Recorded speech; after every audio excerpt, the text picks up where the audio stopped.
नाम से ही स्पष्ट है, लिक्विडिटी क्या होता है कि लिक्विड, लिक्विड किसी का लिक्विड, कैश का लिक्विड, कहां पर कितना पैसा है, किस जगह पर मार्केट किस जगह अपना पैसा बनाते हुए जा रही है, और मार्केट में लिक्विडिटी कहां कहां जनरेट हो रहा है। आज हम लोग देखे होंगे कि एक बार मार्केट अचानक से 42 गया, 42 से गिर करके फिर 4204 तक आया। ठीक है, अचानक से एक ही कैंडल बना और फिर दूसरा ही तीसरा कैंडल उठ करके फिर से ऊपर चला गया। ठीक है, वो उसका क्या रोल था कि इसके नीचे जितने भी लोगों के स्टॉप लॉस लगे हुए हैं, ऐसे लगे, सारे एसएल को ले लेना, क्योंकि मार्केट का जो असली पैसा है वह लिक्विडिटी है।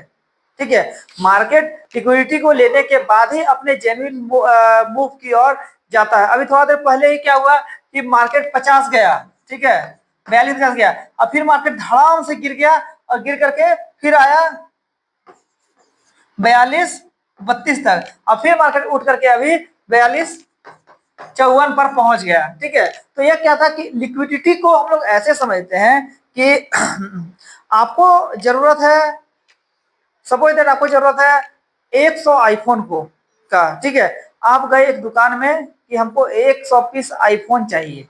ठीक है, 100 पीस आईफोन लेने के लिए अब दुकान में गए, तो वो दुकान वाला बोला कि मेरे पास तो 90 ही है, 100 नहीं है, मेरे पास 90 ही है, हम 90 ही आपको प्रोवाइड कर सकते हैं। ठीक है, और बाकी का 10, अब अगर वो कहीं से अरेंज करके देगा और आपको, आप मार्केट में अगर आपको वो लिक्विडिटी कहीं और नहीं मिल रही है, कहीं और बाजार में नहीं मिल रहा है, तो क्या होगा कि वह आईफोन जो है उसकी प्राइस बढ़ जाएगी। वो 100 पीस आपको अरेंज करके भी अगर देता है तो उसका प्राइस वह बढ़ा देगा, वह ज्यादा प्राइस देगा। ठीक है, और अगर उसी आईफोन को आप किसी और डीलर के पास कहीं जाते हैं और वो बोलेंगे कि मुझे 100 आईफोन चाहिए, हाँ कोई इशू नहीं, मेरे पास तो 1000 पड़ा हुआ है, आप हमसे ले सकते हैं। तो वो लिक्विडिटी, लिक्विडिटी क्या कि बाय और सेल के ऑर्डर को लगभग लगभग बराबर करना। मार्केट में सिर्फ क्या है, यहाँ के मार्केट में जब हम लोग ट्रेडिंग करने के लिए आए हुए हैं गोल्ड में, क्रिप्टो में, तो यहाँ पर क्या है, सिर्फ और सिर्फ दो ही लोग हैं। कौन कौन दो लोग हैं? बायर और दूसरा सेलर। ठीक है, एक बायर है और दूसरा सेलर है, और इसके रेशियो को बराबर करता है मार्केट। अब क्या हुआ कि सेलर ज्यादा हो गया, बायर कम हो गया, मार्केट रात से नीचे आया, नीचे आया, यहाँ पर by order by order by order उठा लिया, फिर मार्केट अपनी जगह पर चला गया। ठीक है, अगर मार्केट ऊपर जा रहा है, ऊपर जा रहा है, अब बायर बढ़ गए, सेलर कम हो, मार्केट थोड़ा नीचे आया, मार्केट में लोग सेल लगा दिए, यहाँ इधर इधर इधर इधर लिक्विडिटी जनरेट हो गई, मार्केट फिर अपने मुंह की ओर गया और लिक्विडिटी को लेते हुए चला गया। ठीक है, तो लिक्विडिटी को समझना स्मार्ट मनी कॉन्सेप्ट का और प्राइस एक्शन का भी ये सबसे इंपॉर्टेंट चैप्टर है। अगर आप लिक्विडिटी को समझिएगा, मार्केट में किस किस जगह पर लिक्विडिटी बनी हुई है, अब मार्केट अपने लिक्विडिटी जोन में दोबारा आता ही आता है। आपको एक एंट्री मिले, दो एंट्री मिले पर डे, लेकिन वह जो एंट्री होगी वह परफेक्ट एंट्री होगी, आप परफेक्टली वहां पर उस लिक्विडिटी के पास एंट्री कर सकते हैं। अब आज का जो मार्केट का रेशियो था, आप ध्यान दीजिएगा, कल को मार्केट 4199 से 42,400 तक कितना बार गया आया, गया आया, वहां पर मार्केट रुका, कितना बार गया आया। अब मार्केट ने उस वहां से जब मार्केट एक मूव दिया तो सीधा मार्केट ऊपर की ओर चला गया, और जाने के बाद क्या हुआ, जब मार्केट पूरा ऊपर चला गया, ऊपर जाने के बाद वहां से क्या हुआ कि आज लग रहा था कि मार्केट और ऊपर जाएगा और ऊपर जाएगा, लेकिन आखिर क्यों ऐसा हुआ कि मार्केट वापस से घूम के इस जगह पर आया? क्योंकि जिस प्राइस से मार्केट उठना शुरू किया आज 4204 से जब प्राइस उठना शुरू किया, तो जितने भी लोगों का स्टॉप लॉस इसके नीचे होगा, 98 97 96 जो भी लगा हुआ होगा, सभी लोग अपने अपने प्रॉफिटेबल ट्रेड पर यहाँ पर आके ब्रेक इवन लगा दिए होंगे। ठीक है, मार्केट आया, ब्रेक इवन लिया, मार्केट एक ही कैंडल में फिर से 26 चला गया। मार्केट को वह लिक्विडिटी लेना था, लिक्विडिटी को ले लिया, कैश फ्लो मार्केट के पास हो गया, मार्केट फिर अपने एक्चुअल मूव की ओर चला गया। अभी क्यों ऐसा हुआ कि 50 गया? क्योंकि 50 जो होता है वो एक साइकोलॉजिकल लेवल होता है। सबसे पहले 50 का लेवल, 100 का लेवल साइकोलॉजिकल लेवल होता है।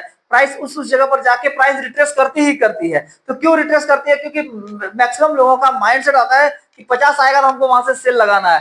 तो क्या हुआ कि 50 स्पीड से 50 गया, जितने बाइंग बायर वहां बैठे हुए थे पहले से, ऑर्डर लगा के 50 को टच करते ही मार्केट नीचे की ओर आया और जितने लोगों का लिक्विडिटी था, जितने लोगों का एसएल था, सारे एसएल को हंट करके मार्केट ऊपर की ओर चला गया।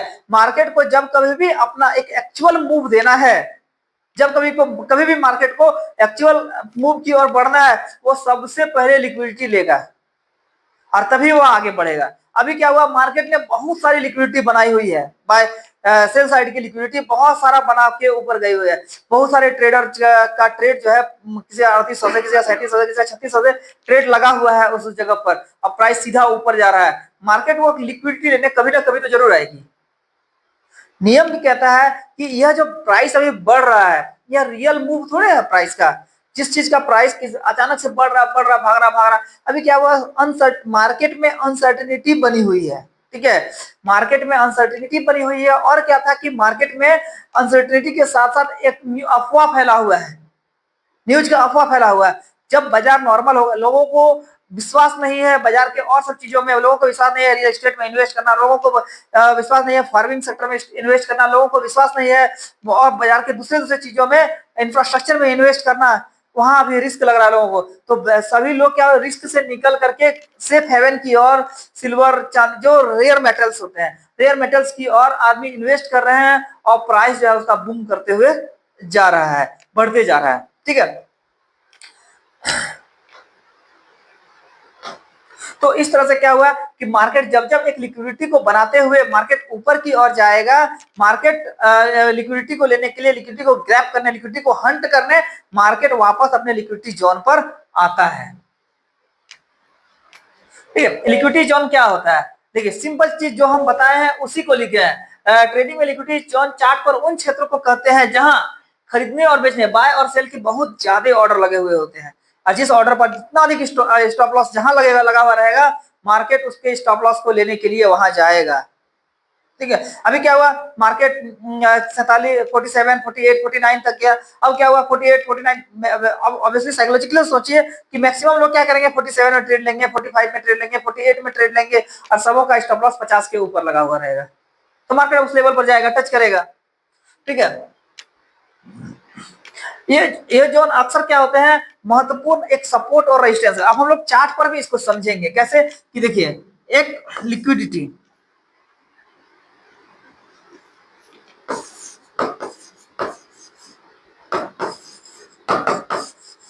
लिक्विडिटी क्या हुआ कि मार्केट एक लंबा कैंडल बनाया और फिर नए, अब क्या हुआ, पुराने जितने भी ट्रेडर थे, पहले के ट्रेडर, उसका लिक्विडिटी ले लिया, लेकिन इस जगह पर नए भी तो आए होंगे। जब प्राइस बहुत नीचे आ रहा है तो नया नया ट्रेडर भी बाय किया होगा, इसका कोई ट्रेड नहीं होगा।